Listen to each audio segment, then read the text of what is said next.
Veterans Day is coming up. You're seeing some veteran uniforms and veteran-themed practice jerseys, and our man Tyler Booker honoring our military and the veterans as well with his gear today. Let's talk about the big weekend with Tyler. Yeah, it is Alabama LSU weekend. We'll discuss that with Tyler Booker on the JohnstonRVCenter.com hotline. He joins us each week, courtesy of CraneWorks and RentalWorks. Tyler Booker's a big guy. The big guy says check out that big dog, CraneWorks and RentalWorks.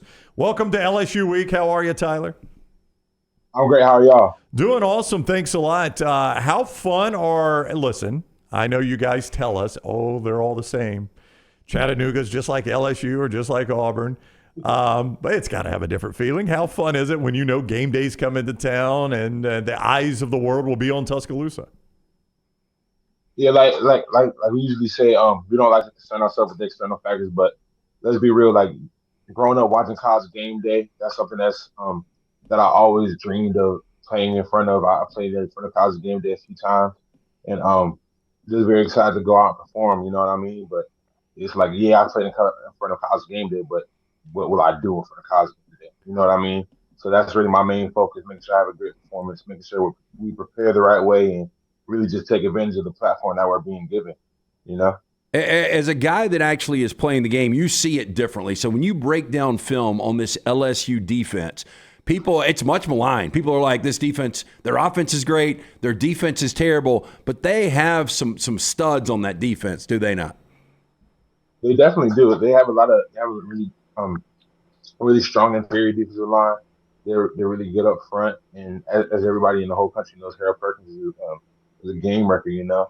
So we have to be on our toes as an offense this week and really just be even more communicative throughout the offensive line and just making sure we have great communication, going to the right spots, and just executing. But that's as an offense as a whole, because they're a really good defense. They too had a bye weekend, no game this past weekend. I assume most of the fans who notice that say, "Oh, that's 2 weeks for Alabama to prepare for LSU, and 2 weeks for LSU to prepare for Alabama." For those of us that aren't there at practice, how much preparation goes in last week for the LSU opponents? And I wonder, they're probably doing the same thing in Baton Rouge. Did you guys work LSU at all last week, or was it all on yourselves? It was a majority on ourselves. You know, we took that week to look at what we didn't do the best in the front end of the season and really focus on the things that we really need to do better. So for myself, last week I focused on just playing with my hands inside a little bit more, footwork, how I can shorten up communication with the tackle. So just little things to better myself for the rest of the season. You know? Yeah, of course we looked at them a little bit. Like I watched them on LSU by myself. But yeah, last week was a get better week rather than focus on LSU, prepare for LSU.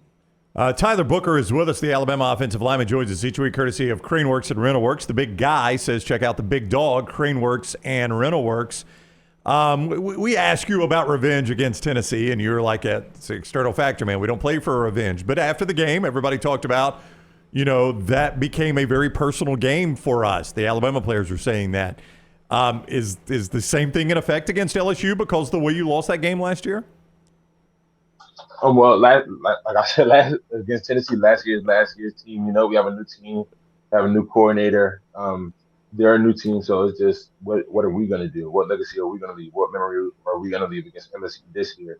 You know what I mean? So obviously, though, the majority of us remember the feeling from last year, and we're just going to let that drive us for this week. The first college football playoff rankings are tomorrow night. They'll be released. Is that even on your radar? Do you care anything about that? No.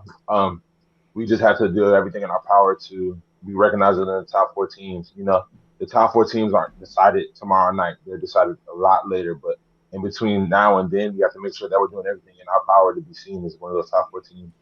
Tell me, the last time game day was in town was for Texas earlier this year, a loss for you guys. Tell me, as these guys roll back into town, how Alabama has gotten better since that game. What are you doing better now as a team that maybe you were not doing as well back then?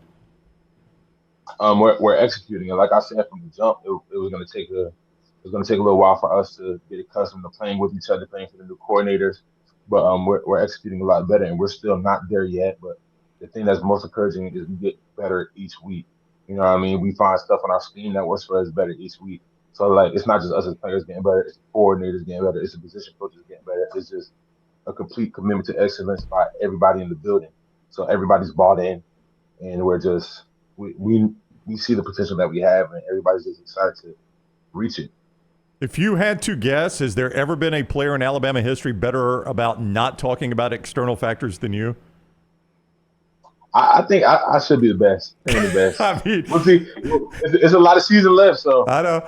I mean, do you have a control panel? Does Nick Saban just open it up and he inserts that into you, or is it just osmosis? How do you learn not to talk about game day coming to town and revenge and all those things? So there's a big TV behind my phone, and I get a check mark to talk about it, and big red X behind it. Yeah. Just going by that red X, and the green check mark. Oh, trust me, I know every office. I know every office. I know every office in that football building, and I know when it's a big game week on where you're doing your live shop from. What did you do? Josh, we got it. You never sent us a photo of the chicken and broccoli pizza, and we will not forgive you for that. How was it this weekend?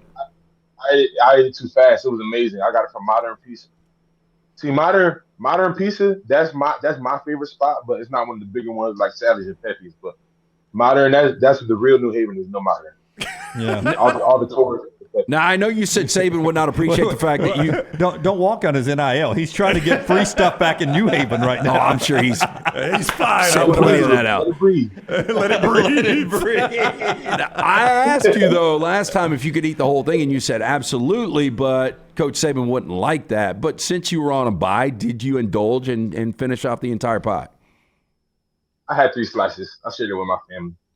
Yeah, I had 3. Man, that's pretty impressive. That's an appetizer. Yeah. Well, go have a great week, man. Have a great week, and I hope you're in this kind of mood next Monday too, man. I love it when you're laughing. Thank you. All right. Good luck against LSU, Tyler. Thank you very much for the time. Thank you. Y'all have a good one. All right, buddy. We'll see you. Tyler Booker with us on the JohnstonRVCenter.com hotline. My low-key prediction there. Tyler joins us each week. I noticed Tyler joins us each week, courtesy of CraneWorks and RentalWorks. The big guy says, look for the big dog, CraneWorks and RentalWorks. All right.